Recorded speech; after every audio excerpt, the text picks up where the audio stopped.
Rossella Schembri is the person who lives the dream every day for the past probably 20 years, although I didn't know it 20 years ago. I started pottery in 1994. I think the most thing that I really enjoyed was getting muddy, because when you're starting off, it's very muddy. It goes everywhere, and then you start trying to control, and you cannot control clay. Clay controls you most of the time. It was also very therapeutic. It was something I went to every week, and then twice a week, and then 3 times a week. It was always a learning experience. So actually, I think I got hooked then, without knowing it. Then I bought my first wheel, and I started working at home, and then I bought my first kiln, and off it went.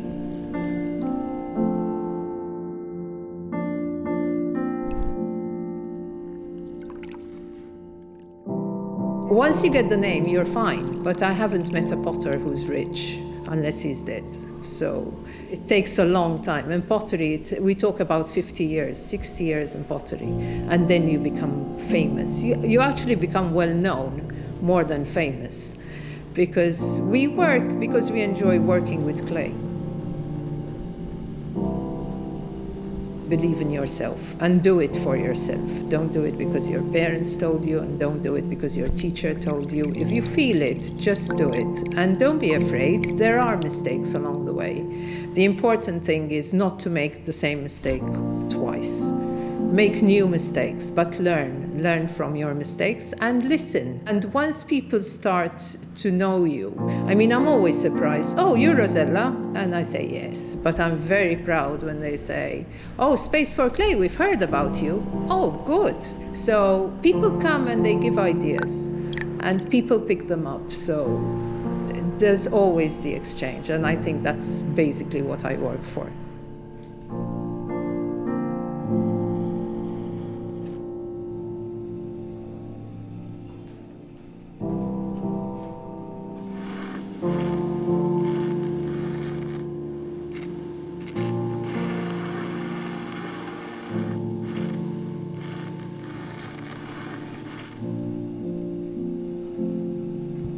It's tactile.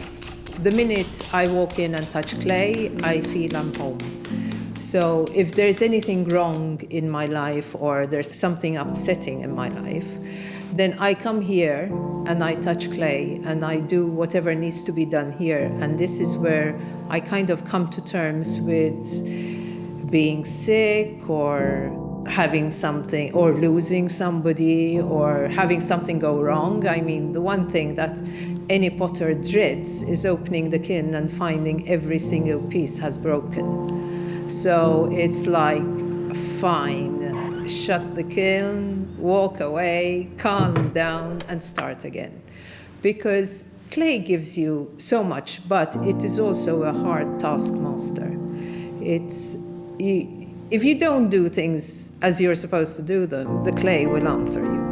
And you have to be careful what you work with. You have to think about it. You have to be clever about it.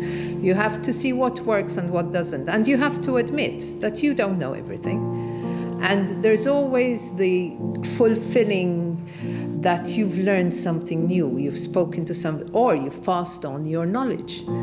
Or, you know, it's always, that gives me a very stable, calm existence.